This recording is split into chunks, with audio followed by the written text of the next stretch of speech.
fẹ́ ṣe sọ́wọ́ sí mi. Ọmọ, o máa need láti sáré lọ sẹ́tẹ̀ kó lọ retrieve o. Tí o bá dẹ̀ ń ṣe torí fóònù tọ́jú sí mi yẹn mo fi ṣí money point. Money point tí ó sọ̀rọ̀ ń bẹ̀ kí wá ní point yín. Ìwọ ọ̀rẹ́ náà ò dára o. Ìyàwó mi ló ń bá sọ̀rọ̀ bẹ́ẹ̀. Ẹgbẹ́ bá ti ń lọ́jọ́. She's in a play. Wàhálà. ABIBA. ABIBA, who am I to you? My brother. Okay.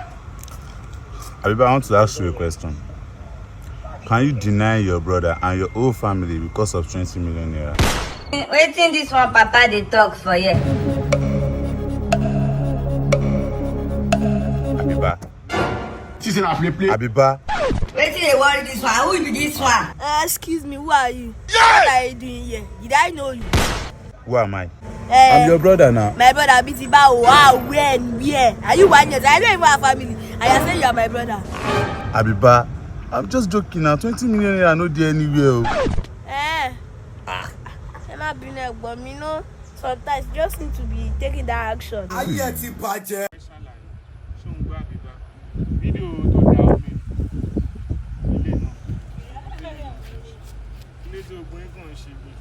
Ọmọ mi ni ọmọ tí mo train.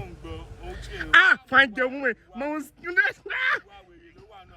Get them. Oh, shit, man. ABIBA dead, yeah.